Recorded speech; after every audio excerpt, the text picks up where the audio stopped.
el nuevo amanecer. Todo ya fue lavado en el diluvio. Amén. ¿Han disfrutado la serie de Génesis? Si bien es cierto, los primeros 12 capítulos están repletos con muchas lecciones profundas, algunos temas difíciles de manejar a veces, pero también después en capítulo 3 en adelante se centra en un tema que básicamente es Abraham y el pacto que Dios hizo con Abraham. No tiene quizás tantas lecciones tan impactantes de la misma forma, aunque siempre hay lecciones, pero cambia un poco el sentir en un sentido. Pero hoy vamos a estar viendo la nueva condición mundial de Noé en adelante. Prepárense para muchos temas contemporáneos que vamos a ver hoy que nos afectan hasta el día de hoy. Y uno dice, pero estamos hablando de básicamente 3000 antes de Cristo hasta el día de hoy. ¿Cómo es posible que tantos años y hay verdades vigentes? La pregunta, verdades antiguas. ¿Existen verdades antiguas? Algunos me miran, parece que el hermano pone la trampa, está esperando que alguien pise. Bueno, ya confesé que me gusta poner la trampa y esperar que un animal atraviese la senda y pise. No. El que más coge, no. Depende quizás de tu comprensión de la naturaleza de verdad, si podríamos decir que hay verdades antiguas. Entendemos la naturaleza de la verdad en sí, es que la verdad es universal y verdad es atemporal. Luchamos también a la vez con lo que es el concepto de revelación progresiva, que ciertas cosas fueron vigentes y también exigidas en algunos momentos, pero no eternamente. Entonces, de repente uno lucha un poco con algunos de estos conceptos, pero esta mañana vamos a ver muchas lecciones que se aplican hasta el día de hoy, que son vigentes a muchos de los temas que vemos actualmente en la sociedad, y a veces son debates feroces, atroces y cosas por el estilo. Para deshuesar el pescadito un poco, el esqueleto de capítulo 9 tiene 3 secciones principales, los 3 huesos primarios, ¿sí? Perdona la analogía todo mezclada entre huesos, esqueleto, pescado. Tenemos capítulo 9, versículos 1 al 7, que vamos a ver, tiene que ver especialmente con instrucciones universales y podríamos decir nuevas realidades posterior al diluvio y también estos que son vigentes para la humanidad. Y básicamente en 7 versículos vemos enseñanzas, voy a decir ordenanzas, que son de ese momento hasta el día de hoy. Luego, versículos 8 al 17 tiene que ver especialmente con el pacto de Noé, es decir, el pacto que Dios hizo con Noé, y lo vamos a ver especialmente junto a su señal en esa sección. Y finalmente, versículos 18 al 27, que tiene que ver con las profecías de los hijos de Noé, y especialmente lo que va a ser linaje, descendencia de los hijos y ciertas tendencias, pero desde los días de Noé, algo que fue pronunciado y que básicamente quedó marcado desde ese momento en adelante. Bien. Vamos a ver, hermanos, entonces, ciertos principios postdiluvianos que son vigentes hasta el día de hoy, donde vamos a, de repente, interesantemente, luchamos siempre con el texto bíblico, ¿no? Honestamente, yo escucho por aquí y por allá, yo tengo orejas grandes, o mejor dicho, oídos muy grandes, que me gusta escuchar lo que dicen por aquí y por allá, y de repente uno o escucha literalmente, eso no me gusta, de lo que dice la Biblia. Y otros dicen, entre paréntesis o en sus palabras, dan a entender, no me gusta eso, lo rechazo. Honestamente, es la lucha de todos nosotros, ¿o no? Dios dice cosas y hay algunas cosas donde estamos muy dadas a nuestras opiniones, dadas a nuestras ideas. Yo quiero, a mí me gusta, yo lo quiero así. Y de repente se choca con un muro que no podemos mover, que es la palabra del Señor. Y hay cosas donde Dios dice, pero así lo he dado, así lo he dejado, y a veces luchamos con eso. Eso, hermanos, va a ser de por vida nuestra lucha. La sumisión no es algo natural en nosotros. Sujetarnos a la palabra del Señor no es algo natural. No nacimos diciendo, Señor, heme aquí, me deleito en hacer tu voluntad.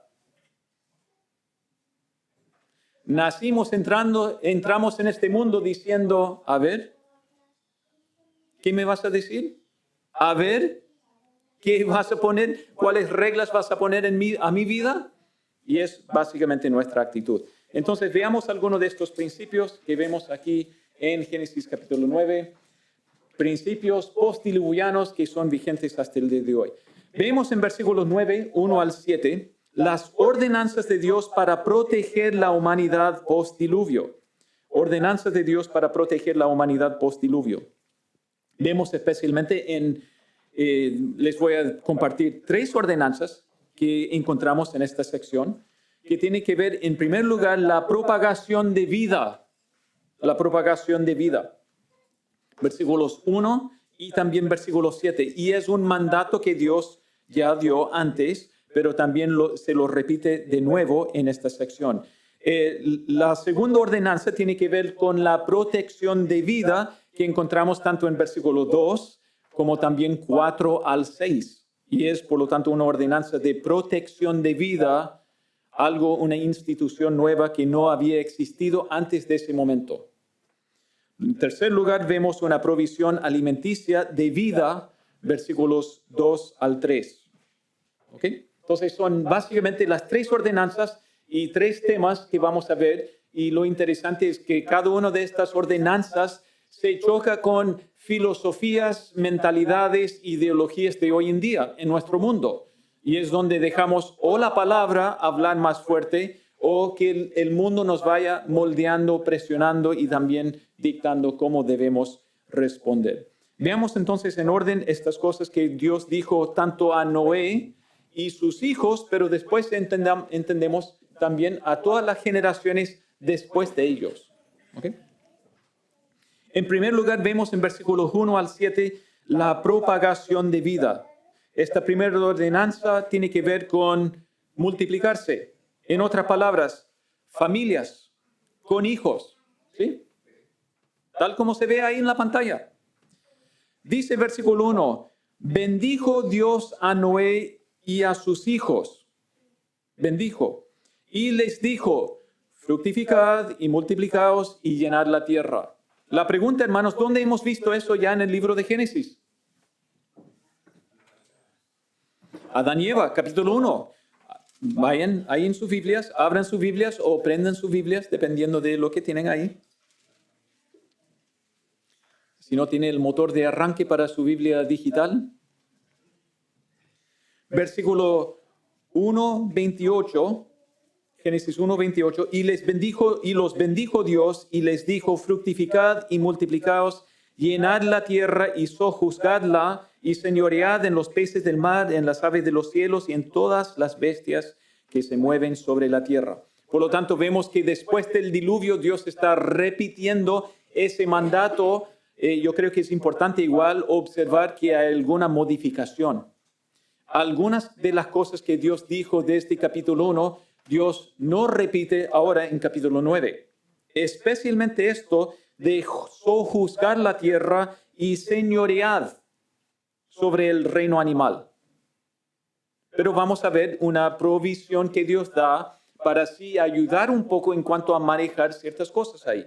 Pero probablemente desde la caída, Génesis 3, el dominio del ser humano en su totalidad, incluso podríamos decir quizás con su facilidad, ya no está vigente. Porque con la caída del hombre perdimos algo. Y como dice tanto Salmos 8 y también Hebreos, dice que solamente el Señor Jesucristo, Hebreos capítulo 1 y 2, solamente el Señor Jesucristo es el que realmente va a poder señorear sobre toda la tierra, sobre todo el reino animal y también humano en los tiempos. Y eso vamos a ver otro día aquí en esta tierra con nuestros animales que hoy en día quieren hacer la colación de nosotros. ¿Sí? Okay. Vemos también, fíjense en su Biblia, Génesis capítulo 9, versículo 7. Dice al final de esta sección, mas vosotros Dios diciendo a Noé y sus hijos, mas vosotros fructificad y multiplicaos, procread abundantemente en la tierra y multiplicaos en ella. ¿Está claro lo que Dios dijo a Noé y sus hijos, o no? Recuerden, ellos son los únicos 8 seres vivientes en cuanto a ser humano en la tierra después del diluvio. Noé y su esposa, los 3 hijos y sus esposas, no hay más. Y el mandato que Dios les dice a ellos, mas vosotros fructificad, multiplicaos, procread abundantemente en la tierra y multiplicaos en ella. La pregunta, hermanos, obviamente para nosotros es, hasta el día de hoy, ¿esto ha cambiado? ¿O era solamente en el momento cuando estaban en condiciones y situaciones precarias después del diluvio y porque era necesario tener más habitantes en la tierra? Dios lo dijo, pero hoy en día la tierra está llena. No sé si ustedes han escuchado lo que nos dice la sociedad, especialmente antropología, los antropólogos hoy en día. ¿Escuchan lo que dice el mundo? Dicen una y otra vez, el planeta está sobrepoblado, el planeta está saturado, no debemos tener más hijos. Y es lo que dicen. Muchos dicen, no, la tierra está... De hecho, he conversado, quizás discutido con hermanos de la fe y algunos dicen, la tierra está sobrepoblada. A ver, quizás en ciertos lugares. Sí, entendemos que hay ciertas ciudades muy grandes donde uno dice no hay mucho espacio para seguir expandiendo. Están entre el mar, entre el cerro o entre el mar y un río o el mar y el desierto. Hay algunos lugares, hay lugares en el mundo donde está realmente saturado y no hay más espacio para seguir expandiendo esas ciudades. ¿Pero qué significa? Esos son focos. Uno mira aquí en Chile. ¿Cuánto espacio hay para seguir expandiendo? Uno dice la Patagonia, uno dice el Atacama. ¿Qué significa? No, yo quiero quedarme con las comodidades aquí. Yo no quiero vivir en una parcela. Ustedes saben qué significa esa experiencia viviendo un poco más en el campo. Es más complicado, pero que Dios está diciendo, ojo, fructificad. Tú, como creyente, obviamente entendemos, algunos ya están eximidos de la prueba o del mandato porque ya, según el reloj, ya están en otra. También entendemos, hermanos, honestamente, hay condiciones de esterilidad también hoy en día, donde simplemente o el hombre o la mujer no pueden tener hijos. Y eso no significa que es una maldición de parte de Dios. No significa eso. Entendemos de nuevo, Dios a veces no nos da hijos. Y es una cosa que uno tiene que entender. El mandato claro es que Dios dice, fructificad. Si tú puedes tener hijos, téngalos. Téngalos para honrar al Señor. Téngalos para también mantener tu linaje, tu familia. Téngalos para también enseñarles que temor a Jehová. Honrar al Señor. Para que sean luces en este mundo. Entonces vemos la voluntad de Dios, fructificad, multiplicaos. No dice cuántos hijos. Jacob tuvo 12 hijos y hija y todo el tema. Adán y Eva tuvieron 3 hijos nombrados y luego muchos más que no conocemos. Dios nunca dice solamente 2. Dios nunca dice 6. Dios no pone cifra. Uno trata de tomar la decisión con sabiduría, en oración. El otro tema que vemos aquí es llenar la tierra. Dios da el mandato, yo quiero que ustedes llenen la tierra porque eso sí es la voluntad del Señor y hermanos es parte del plan de Dios. Cuando el Señor Jesucristo algún día llene la tierra con su dominio, con su reino mesiánico, va a ser la primera vez que encontramos un globalismo correcto, positivo, como debe ser. Va a ser la primera vez. Pero Dios dejó ese mandato de llenar la tierra y entendemos hasta el día de hoy. Así es. En cuanto a tener hijos, multiplicar como familia y también llenar la tierra. Nunca la voluntad de Dios fue para la humanidad estar arrinconado en una parte del mundo, nunca. Ni en el huerto de Edén. Desde el huerto de Edén dijo, fructificad, multiplicaos y llenad la tierra. Lleven el conocimiento, la majestad, el honor del Señor a todas partes en el mundo. Hoy en día entendemos llevar el evangelio a todas partes. Eso nunca ha cambiado. Hasta el día de hoy debemos estar siempre pensando, Dios quiere llenar la tierra con su fama, con su gloria, con su majestad, con mensaje de lo que es salvación. Hermanos, nos toca a nosotros criar hijos en esos caminos del Señor, guiar nuestras vidas, conducir nuestras vidas en esas sendas. Si tienen nietos, rogar al Señor que ustedes pueden también dejar huellas para el evangelio en esas vidas. Eso es la primera ordenanza.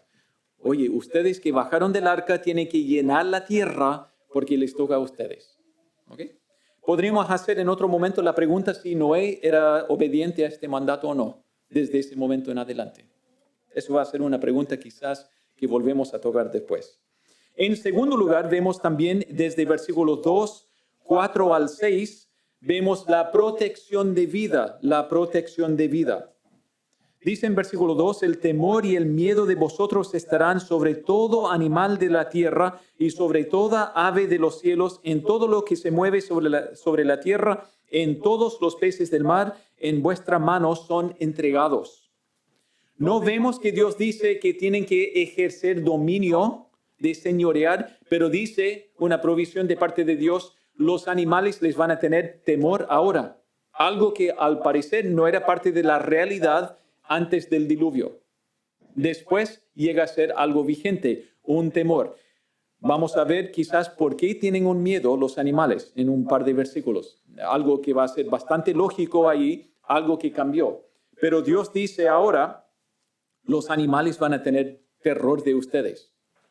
Parece que las pirañas, la baracuda antes no tenían tanto miedo del ser animal. Hoy en día parece que tampoco. De hecho, nos encantan, ¿o no? Nos comen, están felices con la colación de la mano, del dedo, de lo que se mete al agua ahí.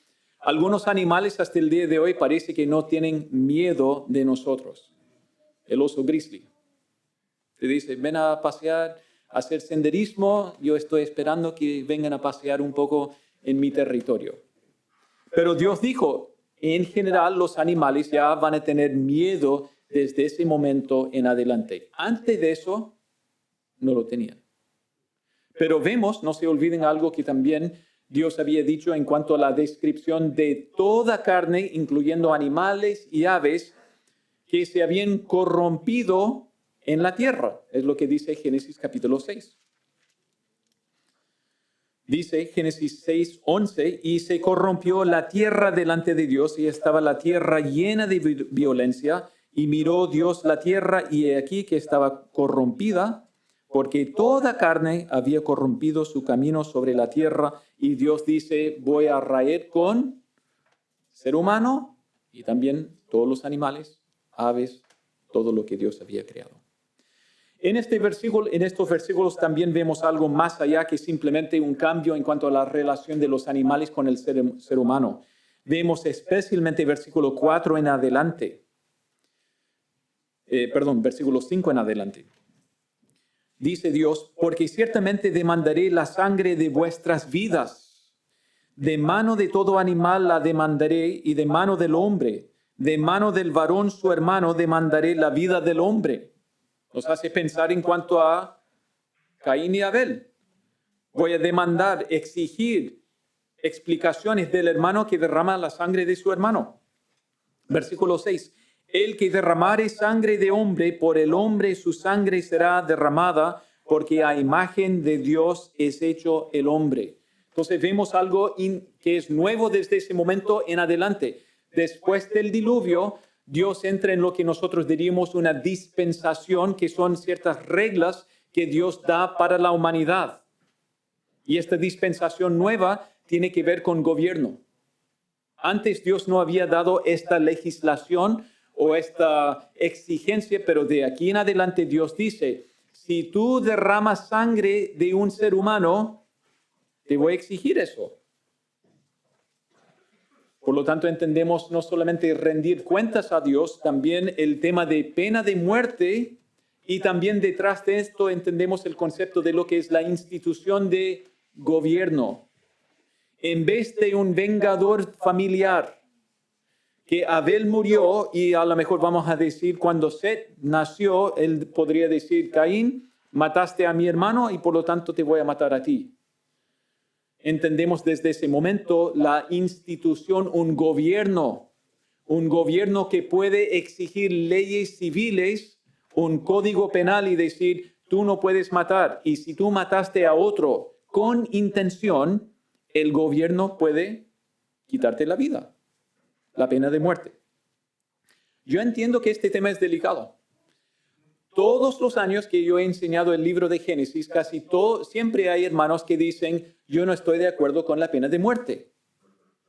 Vamos a Génesis 9 y uno dice, ¿qué nos dice Dios aquí? Dios dice claramente, si tú derramas sangre de otro, no estamos hablando de accidentes. Se me arrancó el tractor, se me arrancó el serrucho que estaba amarrado con wincha para que se cortara solo y se arrancó y se cortó el maestro.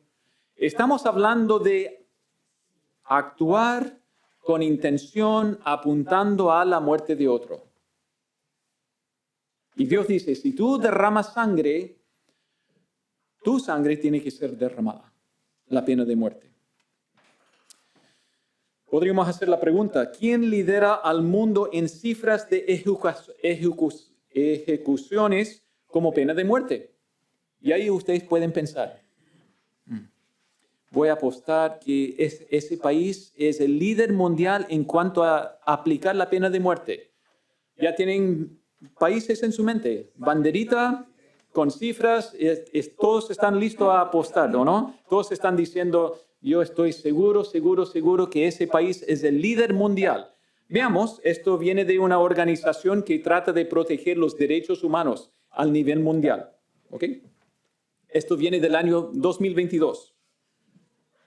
Ejecutores del mundo, Estados Unidos, arriba en la lista, 18. 18 ejecuciones según infracción de la ley de homicida. 18, que fueron personas ejecutadas. Único país de las Américas donde hubo ejecuciones.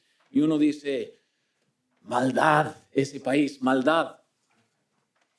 Ok, está bien, que nosotros reaccionamos según muchas veces estamos acondicionados por nuestro entorno. Yo entiendo eso. Y yo entiendo que yo vengo de ese país y de repente es un poco incómodo tocar estos temas. Fíjense después, porque hay un solo país en este mapa o esta imagen que es un país democrático o relativamente democrático y todos los demás tienen que ver con países musulmanes o comunistas. Y yo no estoy entrando en tema político, hermanos. No es el asunto aquí. Solamente indicando algo que encontré. Egipto, 24 personas ejecutadas. País musulmán. Sabemos según su ley religiosa, más que civil, si cometes infracción contra el Corán, pena de muerte.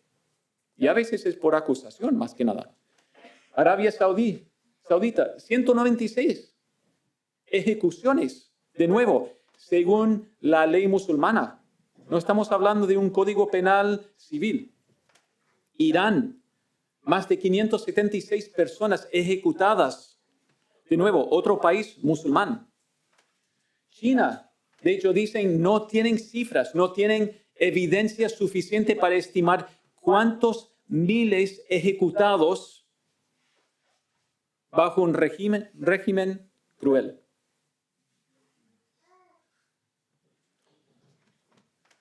Entonces, simplemente decimos, ojo, aquí hay muchos que están derramando sangre, no necesariamente porque mataron a otros, sino que tú estás en contra de cierta ideología y religión, y muchos sufren pena de muerte, no necesariamente por haber hecho algo contrario a la palabra de Dios. Entonces, obviamente, un tema bastante complicado. Uno podría decir, claro, pena de muerte en algunos países y cada vez es como menos países dispuestos a decir, con estos malvados que derraman la sangre de otros y quiten el derecho de vivir a otros, hay que hacerles algo.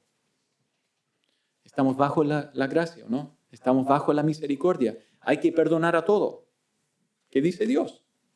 Génesis 9, Dios dijo, si tú derramas sangre intencionalmente, tu vida debe ser quitada. Génesis 9, 6. Déjame ser un poco más complicado, porque esto es fácil hablar de otros países, de otros contextos. Hablemos en cuanto a asuntos contemporáneos sociales de donde estamos nosotros.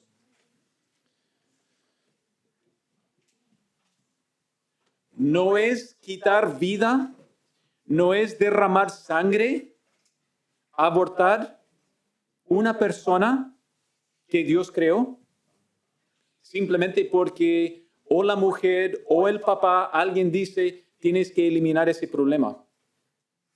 Me incomoda. No fue un embarazo deseado. Y muchas veces hacemos la vista gorda en cuanto al tema del aborto legalizado en muchas partes del mundo.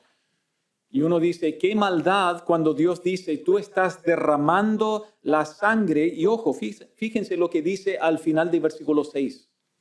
La razón por qué Dios dice, la pena de muerte se puede aplicar en estos casos. No estamos hablando de que alguien dijo, que otro dijo.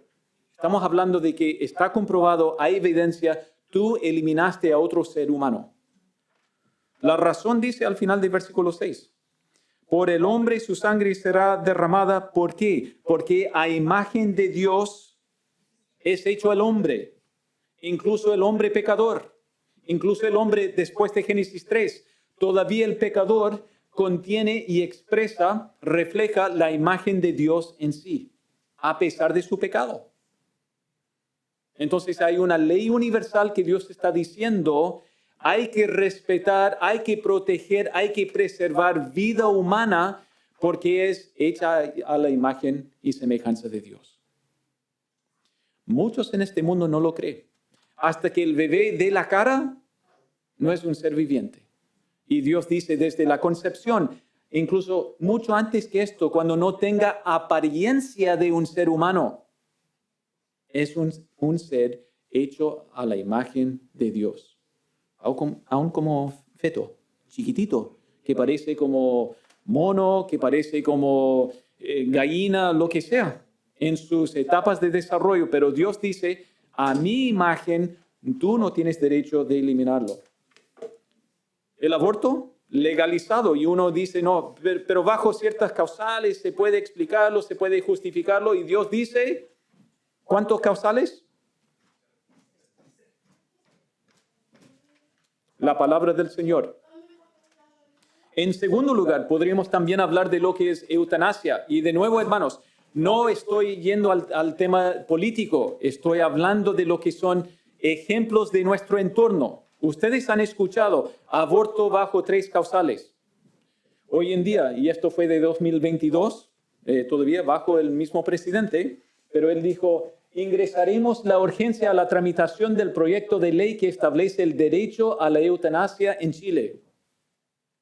Hay que exigir el derecho de exigirlo. Doctor, pásame el botón. Doctor, inyéctame. Doctor, mi vida es muy sufrido, es doloroso, es complicado. Quítame la vida.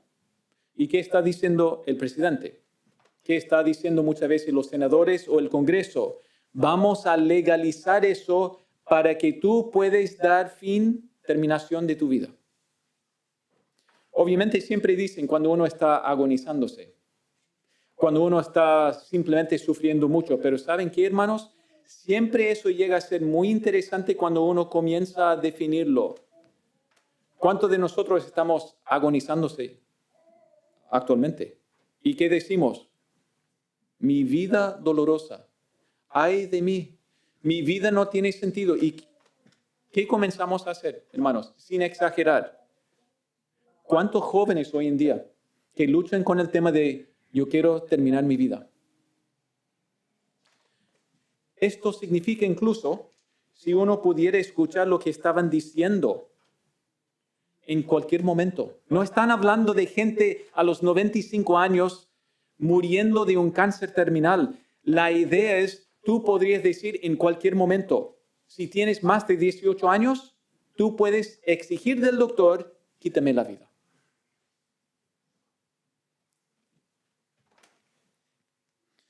Otra encuesta que se hizo en el año 2019, tengo, si les interesa el link de ese artículo, 70% de los chilenos tomaría la decisión de hacer uso de la eutanasia en enfermos terminales según el estudio, pero lo interesante, 31% de las respuestas decían, cuando quiera, siempre.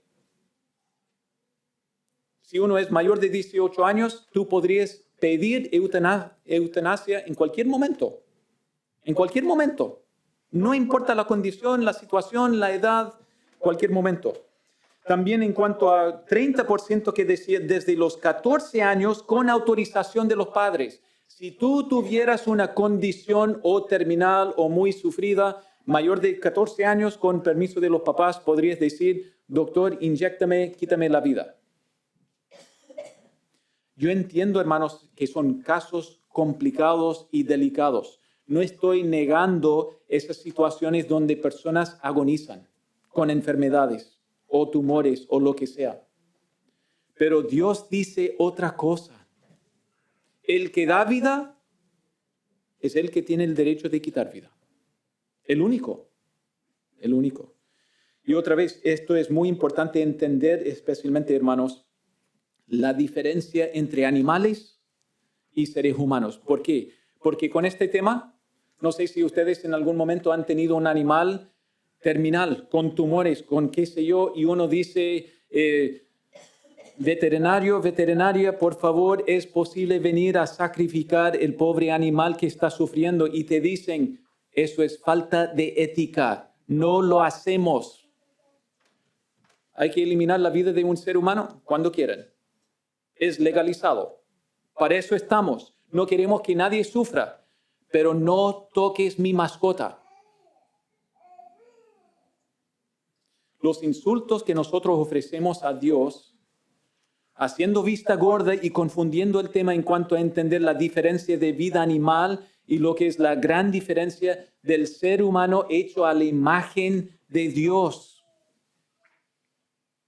Y muchas veces la iglesia, como avestruz, con la cabeza en la arena diciendo, yo no veo nada, no siento nada, y el aborto, eutanasia, ¿y qué hacemos nosotros? Estamos en otra, peleando sobre la música en la iglesia, si se puede usar guitarra rosada eléctrica o no. A lo que voy, hermanos, me entienden, que muchas veces no estamos dando testimonio y luz en medio de este mundo tan confundido, tan equivocado. De nuevo, Dios dijo claramente, el que derramare sangre de hombre por el hombre, su sangre será derramada, porque a imagen de Dios es hecho el hombre. Eso es el fundamento, y ese fundamento hasta el día de hoy es vigente. Por lo tanto, nos corresponde velar en cuanto a este tema, sea pena de muerte lo que Dios dice, parámetros correctos bíblicos, y uno dice, no se puede, pero fíjense incluso otras cosas afectadas que tienen que ver con aborto y también eutanasia. Después de eso tocamos algo un poco más liviano, menos polémico. Hablemos de la provisión alimenticia de vida que Dios da en versículos 3 al 4 especialmente. Dice en versículo 3, todo lo que se mueve y vive os será para mantenimiento. Mantención. Hay que mantenerse ¿cómo? Alimentándose. Todo lo que se mueve y vive os será para mantenimiento. Así como las legumbres y plantas verdes os lo he dado todo.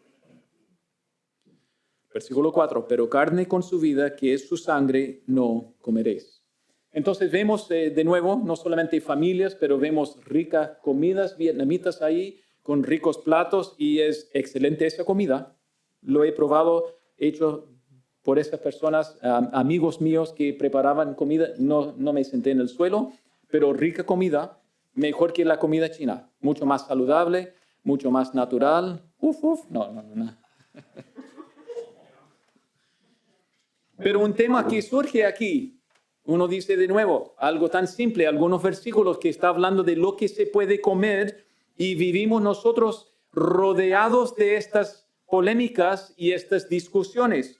Vegetariana, vegana, pura carne. Y uno habla de lo que a veces es su preferencia de dieta y a veces lo que son, no, estos son mis convicciones y esto estamos hablando muchas veces de lo que es mucho más ético. Y es el lenguaje que usan, más ético. Cortar lechuga que fallenar un animal para luego comerlo. No quiero meterme en todos los asuntos relacionados y también esos temas, pero la pregunta es, ¿qué es lo que se puede comer según el mandato del Señor y según lo que encontramos en la Biblia? ¿Por qué? Porque algunos nos tratan de humillar. ¿Vegetariano? Fuera. ¿Vegano? ¿Comes asado? Lo hemos visto, ¿no? Y algunos muy fuertes. Lo interesante es que yo he conocido personas que en cierto momento dijeron vegetariano. Un par de años después, vegano. Un par de años después, ahí están comiendo un lomo a lo pobre. Parece que fueron o eliminados en el camino o algo pasó. Yo entiendo, algunos tienen que comer una dieta vegetariana por razón de salud. Lo entiendo. Es muy diferente cuando vegana dice, claro, no puedes comer nada que proviene del animal y dicen por razones éticas. ¿Qué dice el Señor? Porque el asunto no es qué quiero yo, qué afirmo yo, qué me han dicho en el colegio o en la universidad. ¿Qué dice la Biblia? Eso es la pregunta. Y en versículo 3 Dios dijo, todo lo que se arranca, todo lo que se mueve, a la mesa. Veamos, fíjense lo que decía Génesis capítulo 1, versículo 29, desde el huerto de Edén, desde la creación. Y dijo Dios, Génesis 1, 29, he aquí que os he dado toda planta que da semilla, que está sobre toda la tierra, y todo árbol en que hay fruto o que da semilla os serán para comer. ¿Qué significa? Frutas y verduras, ensaladas. Adán y Eva salieron al huerto, sacaban ahí sus ensaladas del suelo, sacaban de los árboles, cosechaban lo que querían y eso era la provisión que Dios les había dado. ¿Era mala esa provisión? Para nada. La abundancia, la diversidad, uno dice, espectacular. Y la bondad de Dios que se muestra a la humanidad. Eso fue el principio, el fundamento. Desde Génesis 9 en adelante dice, todo lo que se mueve, no estamos hablando de, no sé, el trigo en el viento, se refiere a los animales. Después del diluvio, Dios dijo, tú puedes comer de todo. A lo mejor por eso, versículo 2, ¿cuál es el temor que tienen los animales? Me viene a comer. Arranquémonos porque nos van a hacer el almuerzo. Vemos, por lo tanto, el segundo principio que Dios dice es, ahora no solamente las plantas, de hecho está ahí dentro del versículo 3, todo lo que se mueve y vive os será para mantenimiento, así como las legumbres y plantas verdes os lo he dado todo. El chancho, los mariscos, todo, Dios dijo todo. No había prohibición ahí. No había ninguna prohibición. No se puede simplemente colgar fácilmente de la ley desde Monte Sinaí y decir las restricciones levíticas, eso es lo que sigue vigente para nosotros. Si Dios dijo desde ese momento, por muchos años, más de 1000 años hasta el Monte Sinaí, me parece que no es tan válido decir, no, es que como en los tiempos de los israelitas no tenían cómo cocinar bien el chanchito, ni los mariscos, que se podrían enfermar, intoxicar, qué sé yo. Si Dios dijo todo, entonces uno entiende, no había restricción en ese sentido. No es hasta el monte Sinaí las restricciones levíticas que Dios dijo, no comerás de estas cosas. Pero me parece una vez más a la luz de lo que son dispensaciones y la revelación progresiva que Dios dijo en otro momento, no es porque estos son malos, es porque yo soy Dios y les estoy probando en cuanto a realmente si van a honrarme o no. Porque Dios dijo también, no se puede tener vestimenta, ropa, prendas con materiales mezclados. Algodón con poliéster, qué sé yo. Dios dijo no, mezclado no. Entonces habían otras restricciones ahí en Levítico que Dios dijo no simplemente porque era poco saludable. Él dijo, yo soy Jehová y lo dejo así. Nada más. Hechos capítulo 10 sería el otro pasaje, si ustedes se acuerdan de Cornelio y también Pedro. Pedro vio una visión cuando había una sábana y decía, lleno de animales inmundos, según el libro de Levítico. ¿Y qué dijo Dios a Pedro en esa visión? Mate y come. Pedro, mate y come. ¿Y cuántas veces Dios se lo mostró esa misma visión? Pedro, parece que la primera vez no entendiste lo literal. Mata y come. Segunda vez, Pedro, mata y come. No, pero esas cosas son prohibidas desde Levítico. Tercera vez, Pedro, escúchame. Mata y come. Por lo tanto, entendemos Hechos 10 también está muy vinculado en un sentido con Génesis 9 en cuanto a entender, Dios había originalmente dado todo lo que se mueve. Todo estaba aprobado, todo estaba bendecido. No es que el chanchito te iba a contaminar espiritualmente.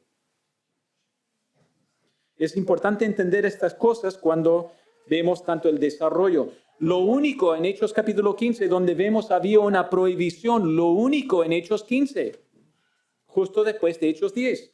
¿Y qué dijo en versículo 20? Que se aparten de, y mencionó fornicación y otras cosas, y luego, y las cosas con su sangre. No comerán, por lo tanto, prietas, ñachi y cosas por el estilo. Según lo que dijeron el concilio de los apóstoles. Se puede comer de todo, pero no las cosas con su sangre. Tiene que desangrar el animal, faenar el animal bien antes de comerlo. Era la prohibición que Dios dio. Y no nos sorprende cuando de nuevo en Génesis 9:4, desde el principio, desde los días de Noé. Pero carne con su vida, que es su sangre, no comeréis. Fue desde Levítico 17 donde dice, la vida de la carne está en la sangre. Entonces, por lo tanto, Dios dice, tiene que desangrar el animal antes de comerlo. No, es que la babosa no tiene sangre. Bueno, otro tema entonces. Es un tema de conciencia si puedes comerlo. Pero Dios dijo, esto es lo único prohibido. Y de nuevo, hermanos, vivimos en tiempos donde entre judíos mesiánicos y otros grupos dicen restricción, restricción, Levítico, Levítico. Dios dijo desde Génesis 9 en adelante, no hay restricción, sino no se puede comer con sangre. De nuevo, después de Hechos capítulo 15, se puede comer de todo, pero no las cosas con su sangre. ¿Okay? Entonces, la ordenanza que incluso Dios dio en cuanto a comida, alimentos, de nuevo, hermanos, es muy importante hasta el día de hoy. ¿Por qué? Porque el mundo nos ataca, nos bombardea con muchos conceptos, filosofías, y no necesariamente de acuerdo a lo que Dios ha dicho. Nuestra preocupación, nuestra tarea es entender, Jehová así ha dicho en su palabra. Mis teorías, mis intereses, mis convicciones pueden ser otra cosa, pero lo que es vigente sobre nosotros es la palabra de Dios y eso nos cuesta aceptar y también levantarlo por alto. La siguiente sección, cuando vemos desde versículos 8 al 17, tiene que ver con el pacto de Dios y la señal para la humanidad. el pacto de Dios y la señal para la humanidad. ¿Se acuerdan cuando vimos la primera vez el pacto que Dios hizo con Noé? Algunos comentarios van a decir, hay un solo pacto que Dios hizo con Noé. Puede ser. En Génesis 6, 18 dice, mas estableceré mi pacto contigo y entrarás en el arca. Yo siempre he entendido eso fue el pacto que Dios hizo con Noé y su familia. Noé, te haces un arca, les voy a salvar. Si no obedecen, no disfrutan el beneficio. Tienen que obedecer, hacer el arca y eso va a ser mi demostración de misericordia, de gracia en cuanto a preservar su vida. Podría ser que Dios está diciendo, estableceré más adelante. Génesis capítulo 9, el pacto. Bueno, en un sentido yo creo está bien ver dos pactos, uno que Dios hizo con Noé y sus hijos. Capítulo 9 es el pacto que Dios hizo con Noé, sus hijos y todos los demás. Y vamos a verlo.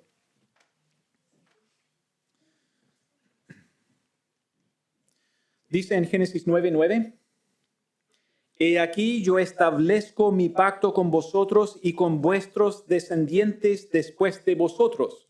Dios lo dice a Noé y sus 3 hijos. Luego en versículo 11 también dice, estableceré mi pacto con vosotros y no exterminaré ya más toda carne con aguas de diluvio, ni habrá más diluvio para destruir la tierra. El pacto, ustedes entienden lo que es un pacto. Es como una promesa, pero es como un contrato solemne. Y en este caso se encuentra un pacto incondicional. El único que está prometiendo algo es Dios. ¿Qué condición puso Dios aquí? Ninguna condición. Por lo tanto, entendemos es un pacto incondicional. Dios dice, yo haré esto por ustedes y no depende de nada de ustedes. Un pacto incondicional. Y de nuevo, Dios dijo varias cosas. Un pacto que Él ha reiterado 2 veces aquí. Una promesa de no destruir con aguas de diluvio a todo el planeta. Jamás Dios dijo, voy a castigar al planeta bajo el agua. ¿Cuántas veces Dios podría haber destruido este planeta con diluvio por la maldad de la humanidad desde los días de Noé hasta el día de hoy? ¿Cuántas veces? No sabemos. La humanidad constante del ser humano. Y también vemos algo muy importante al final del versículo 12. Y dijo Dios, esta es la señal del pacto que yo establezco entre mí y vosotros y todo ser viviente que está con vosotros por siglos perpetuos. Entonces entendemos la naturaleza de este pacto es eterno. Mientras que existe este planeta, Dios dijo, yo les he prometido, nunca más voy a volver a destruir la tierra con el diluvio como en los días de Noé. Por lo tanto, es importante entender eso, que es para con toda carne, incluyendo los animales y también con toda la humanidad, para siempre. ¿Okay? Esto sería entonces el primer pacto incondicional que encontramos en el Antiguo Testamento de esta forma. ¿Bien? La señal del pacto es obviamente algo que nosotros conocemos y hay que hacer la pregunta, ¿la ciencia, fenómeno físico o teología? Los arcoíris es bastante interesante, ¿no? Muy interesante. Vivimos en un sector, una zona donde disfrutamos frecuentemente arcoíris. Uno vive en Santiago, con suerte, una vez al año, quizás. Pero uno vive acá, uno dice, ¿cuántas veces en el invierno uno mira por la ventana arcoíris? A veces doble arcoíris, semana por medio, día por medio. ¿Por qué? Porque vivimos en zona lluviosa y se necesita el vapor del agua. Hay toda una ciencia, ¿o no?, detrás del arco iris. Ustedes sabían que el arco iris, hay una razón, no solamente en cuanto a la ciencia, pero hay una razón por qué no se puede encontrar la olla de oro al final del arco iris. Hay una razón, explicación científica. ¿De dónde sale ese mito, esa leyenda de que hay una olla? Eso de los irlandeses, pero llegó a ser conocido a nivel mundial. Una isla chica y todo el mundo dice olla de oro al final. La explicación científica, ¿por qué no se puede encontrar esa olla? Se ríen. La explicación científica es que el arco iris técnicamente es un anillo completo. Pero miramos a los arcoíris y uno dice, es un arco. Pero técnicamente, si uno estuviera en el aire, en un avión, y uno mira el arco iris, es un anillo, un círculo completo. ¿Y qué pasa? Cuando la luz que viaja a su velocidad entra por una gota de agua, la refracción, baja la velocidad de luz, se separan en los colores primarios. Hay todo un tema de ciencia que es fascinante. Y uno podría decir, no, hay una explicación científica detrás por qué existen los arcoíris. Y solamente después del diluvio. ¿Por qué? Porque antes del diluvio no llovió. Okay. Pero más que la ciencia, hermanos, ¿qué dice Dios en cuanto a la razón por qué existe el arco iris? La señal del pacto. Dios dijo, yo he prometido a ustedes, sus descendientes, a toda la humanidad y también a todos los animales, aves, peces, etcétera, jamás voy a volver a destruir la tierra por diluvio. En algún momento el Señor va a destruir este planeta, según la Biblia. Va a ser por fuego, no por agua. Lo entendemos. Ecologistas que dicen no, que esta tierra va a permanecer, o dice que el ser humano lo va a destruir, no es lo que dice la Biblia. Dios lo va a hacer algún día, pero Dios dice en versículo 13, mi arco he puesto en las nubes, el cual será por señal del pacto entre mí y la tierra. Y entendemos, el pacto es perpetuo, por lo tanto la señal, mientras que haya este planeta, esta señal también sigue vigente. Vemos también, yo conozco ese lugar, he estado ahí, frente a esas montañas. Cuando lo vi en internet dije, yo conozco ese parque. Estará el arco en las nubes, ¿y qué dijo Dios? Yo lo veré y me acordaré del pacto perpetuo. Hermanos, cuando nosotros miramos al arco iris, debe producir en nosotros ciertas reacciones. No simplemente, ay, qué lindo, no simplemente que uno está mirando el arco y manejando. Deténganse. Pero debe haber una reacción de recordar algo. Recuerden del pacto, recuerden de la promesa del Señor. Muchas veces nosotros miramos al arco y decimos, ay, qué lindo. En la sociedad hoy en día se ha adoptado, se ha secuestrado el arco iris para otro concepto. Nosotros debemos enseñar a nuestros hijos, porque los hijos están siendo de nuevo bombardeados con otros conceptos. Dios dijo, Él hizo el arco.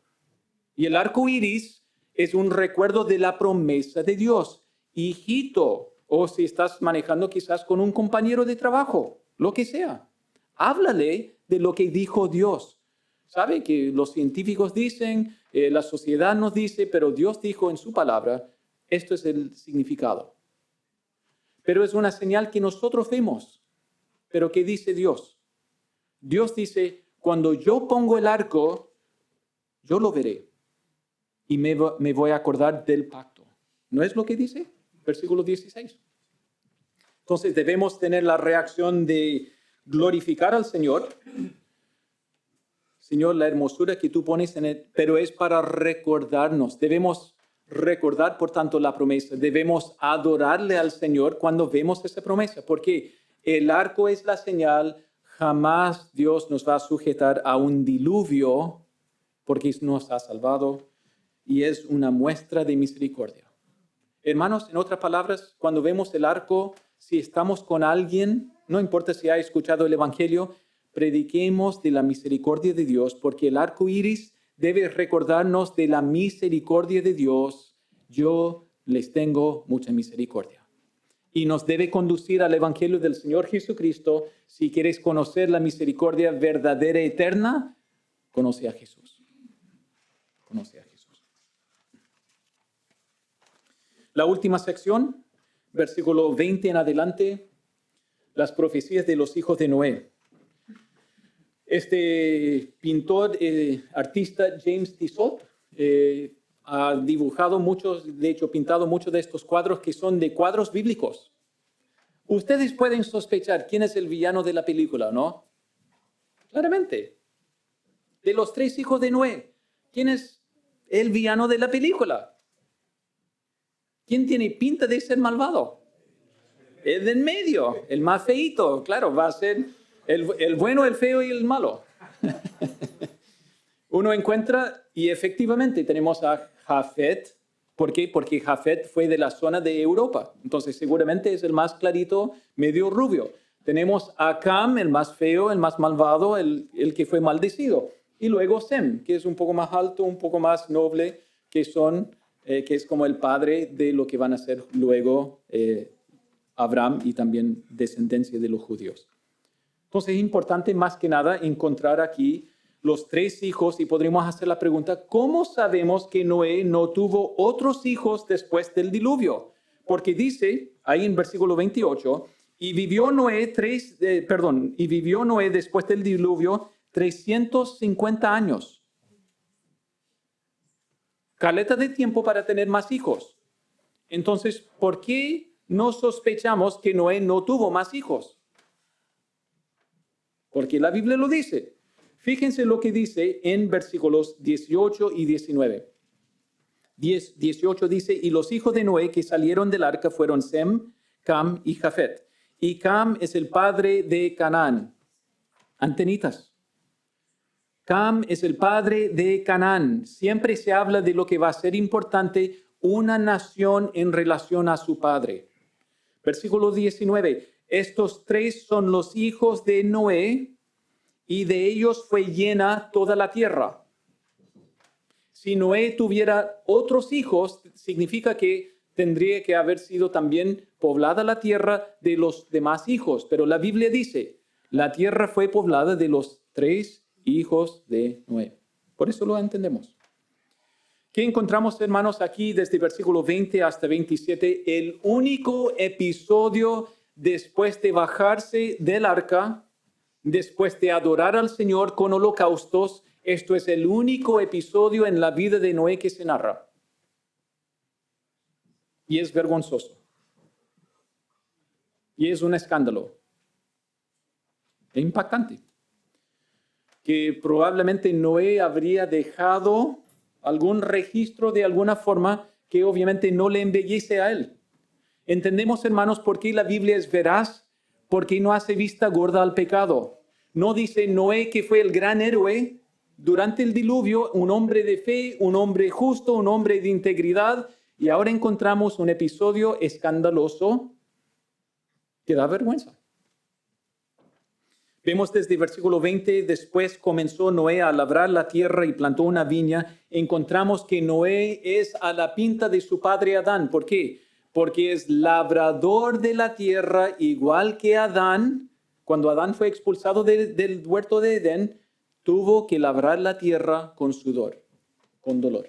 Pero encontramos Noé es el padre no solamente de los labradores después del diluvio, él también es el padre de viticultura, de viñas, de vides, ¿sí?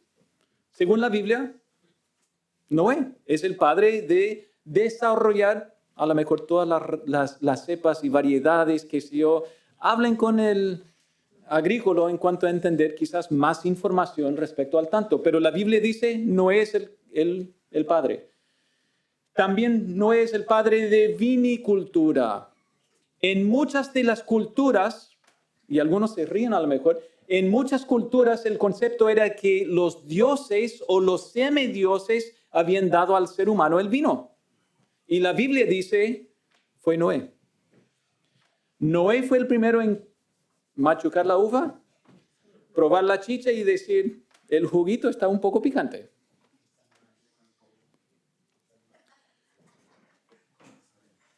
De este episodio, en pocas palabras, en pocos versículos, dice en versículo 20, después comenzó Noé a labrar la tierra y plantó una viña y bebió del vino y se embriagó y estaba descubierto en medio de su tienda.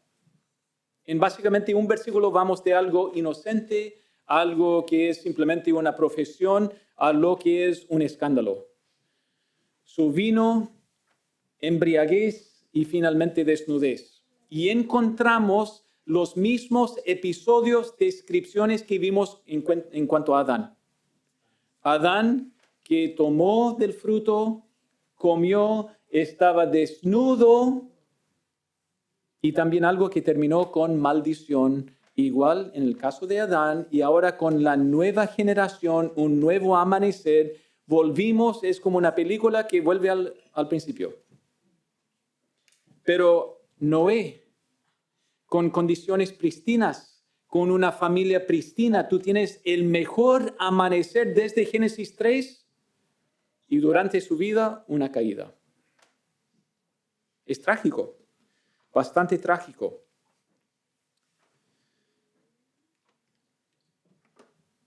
Este mismo pintor, James Tissot, narra un poco, capta la idea, cuando Cam vio la desnudez de su padre, y uno podría decir, bueno, a lo mejor Noé estaba en su tienda a solas. No había una infracción, pero él estaba, según el texto, borracho. Eso nunca es un valor. Eso nunca es honorable. Eso nunca es una virtud. Uno puede exigir, decir mis derechos, yo puedo, pero cuidado a todos nosotros, que fácilmente se puede pasar de probar a embriaguez a luego lo que es muy vergonzoso. No creo que ninguno de nosotros necesitamos un acelerante para mostrar nuestra necedad. Ninguno. Y en este caso, la vergüenza o la imprudencia de Noé no tuvo que ser la indiscreción de Cam. Cam vio y Cam no se controló. La Biblia no dice si hizo algo. La Biblia simplemente dice que él vio y luego fue a contar a sus hermanos. Lo más probable de lo que entendemos en el contexto es que él miró en vez de decir, yo no miro a eso. Tengo que solucionar el problema aquí, tapar mi padre. Él vio y pensó y fue a contar a sus hermanos. Hermanos, para entender este pasaje bien, vayan en algún momento, en otro momento, a Levítico capítulo 18.